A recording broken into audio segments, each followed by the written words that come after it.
नमस्कार साथियों, स्वागत है आप सभी का फिनिक्स जीपीएससी पर।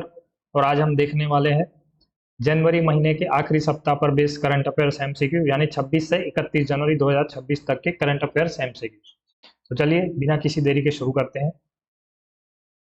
छत्तीसगढ़ के मुख्यमंत्री श्री विष्णुदेव साय जी के नव नियुक्त सलाहकार कौन है इनमें से? यह नाम आपको बताने: आर सुब्रमण्यम, आर कृष्णदास, अजय कुमार सिंह या के विजय कुमार। तो हमारा सही उत्तर है इसमें ऑप्शन बी, आर कृष्णदास को मुख्यमंत्री जी का नया सलाहकार नियुक्त किया गया है। शिवरी नारायण मेला का आयोजन कब किया गया? 1 जनवरी से 15 जनवरी, 15 जनवरी से 1 फरवरी, 1 फरवरी से 15 फरवरी, या 15 फरवरी से 28 फरवरी। तो यहाँ पर कब आयोजन किया जाएगा? यह आयोजन किया जाएगा बिल्कुल आपके माघ के महीने में। जैसा राजिम कुंभकल्प का समय होता है वैसा ही शिवरी नारायण मेला का भी होता है। तो यहाँ पर उत्तर हो जाएगा ऑप्शन सी, 1 फरवरी से 15 फरवरी 2026 तक यह आयोजन किया जाएगा। 31 जनवरी 2026 को आयोजित अबूझमाड़ पीस हाफ मैराथन किस मार्ग पर आयोजित की गई थी? तो यह आपको याद रखना है, तिथि 31 जनवरी को आयोजित की गई और यह आयोजित की गई थी नारायणपुर से बासिंग। 21 किलोमीटर की यह हाफ मैराथन है।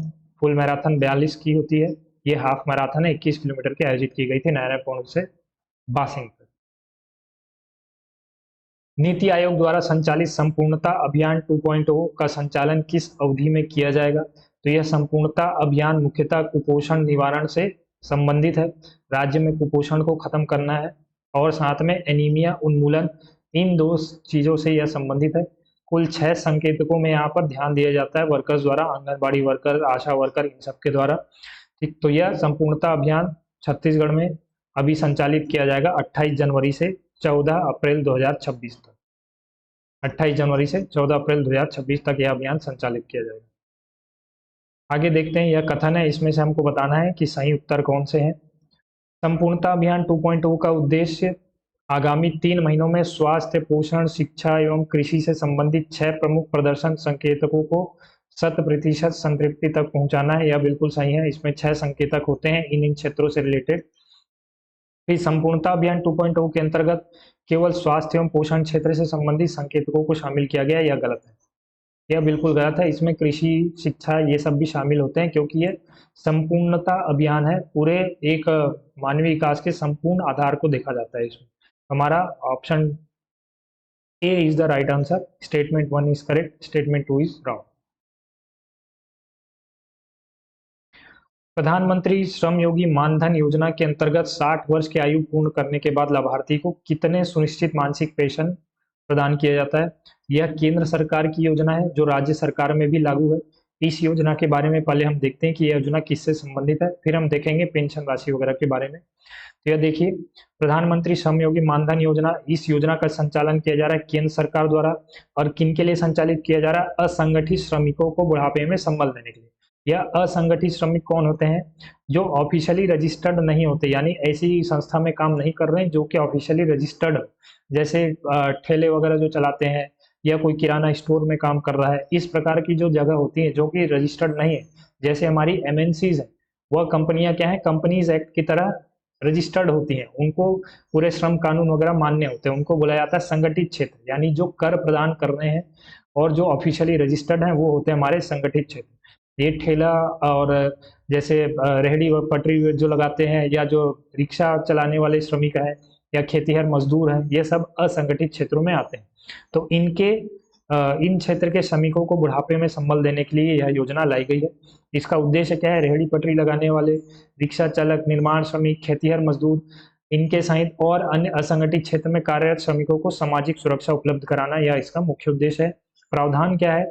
इन क्षेत्र के श्रमिकों को 60 वर्ष 60+ जब इनकी एज हो जाए तो उनके बाद प्रति माह 3,000 रुपए तक की पेंशन प्रदान की जाएगी। एक तरीके से बोल सकते हैं सोशल सिक्योरिटी स्कीम है, सामाजिक सुरक्षा योजना है। योजना का लाभ किनको मिलेगा? तो योजना का लाभ के लिए पंजीयन जो करा सकते हैं, ये पंजीयन की बात हो रही है, 18 से 40 वर्ष आयु वर्ग के श्रमिक उठा सकते हैं जिनकी मासिक आय 15,000 रुपए या उससे कम हो। अंशदान, इसमें शुरुआत क्या होती है? यह एक सोशल सिक्योरिटी स्कीम है, इसमें अंशदान देना होता है, यानी सालाना या मासिक रूप से आपसे कुछ इनकम का हिस्सा लिया जाता है जो आपके अकाउंट में जमा होते रहता है 60 वर्ष तक की आयु तक, और वही फिर चक्रवृद्धि ब्याज से जुड़ करके एक फंड के रूप में बन जाता है, उससे आपको मासिक पेंशन प्रदान की जाती है। यही कहलाता है अंशदान। तो 18 वर्ष की आयु में ही यदि कोई व्यक्ति जुड़ रहा है तो उसको 55 रुपये प्रति माह का कॉन्ट्रीब्यूशन देना होगा, और यदि 40 वर्ष की आयु में यदि कोई व्यक्ति जुड़ रहा है तो उसे 200 रुपये तक का प्रति माह अंशदान देना होता है। तो यह 18 वर्ष से 40 वर्ष की आयु के बीच में श्रमिक इससे जुड़ सकते हैं, और यह इनका अंशदान होता है। आई होप ये योजना आपको क्लियर होगी। पहला तो यह है कि यह किसके लिए लाई गई है, असंगठित श्रमिकों के लिए लाई गई है। दूसरा, इनको बुढ़ापे में सामाजिक सुरक्षा उपलब्ध कराई जाएगी, यानी पेंशन उपलब्ध कराई जाएगी। पेंशन कितनी उपलब्ध होगी, 3,000 रुपये तक की पेंशन उपलब्ध होगी। पात्रता कौन, इनसे जुड़ने के लिए पात्र कौन है, 18 से 40 वर्ष आयु वर्ग के श्रमिक हैं, यह पात्र हैं। बाकियों के लिए अलग से भी अन्य योजनाएं हैं, उनसे वो जुड़ सकते हैं। और 18 वर्ष की आयु में जुड़ने पर 55 रुपये प्रति माह, और 40 वर्ष आयु में जुड़ने पर 200 रुपये प्रति माह तक का अंशदान निर्धारित है। तो चलिए अब इस पर देखते हैं एमसीक्यू। तो यहाँ हमारा क्वेश्चन था, इस योजना के अंतर्गत 60 वर्ष की आयु पूर्ण करने के बाद लाभार्थी को कितनी सुनिश्चित मासिक पेंशन प्रदान की जाएगी। तो यह प्रदान की जाएगी 3,000 रुपये, अभी हमने देखा। Option C is the right answer. फिर देखते हैं कथन, इसी योजना पर बेस्ड हमको बताना है इसमें से सही उत्तर कौन से हैं। प्रधानमंत्री श्रम योगी मानधन योजना का लाभ 18 वर्ष से 40 वर्ष आयु वर्ग के असंगठित क्षेत्र के श्रमिक उठा सकते हैं जिनकी मासिक आय 15,000 या उनसे कम हो। यह बिल्कुल सही है, अभी हमने देखा।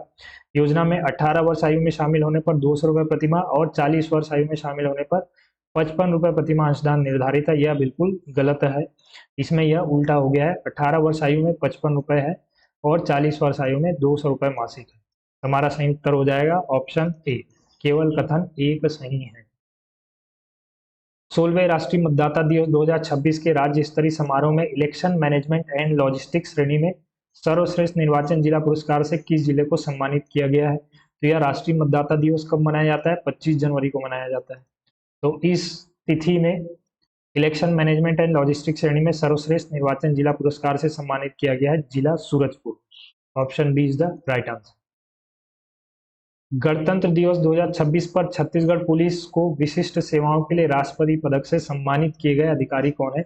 किन अधिकारी को विशिष्ट सेवाओं के लिए राष्ट्रपति पदक से सम्मानित किया गया है या राष्ट्रपति पदक पुरस्कृत किया गया है।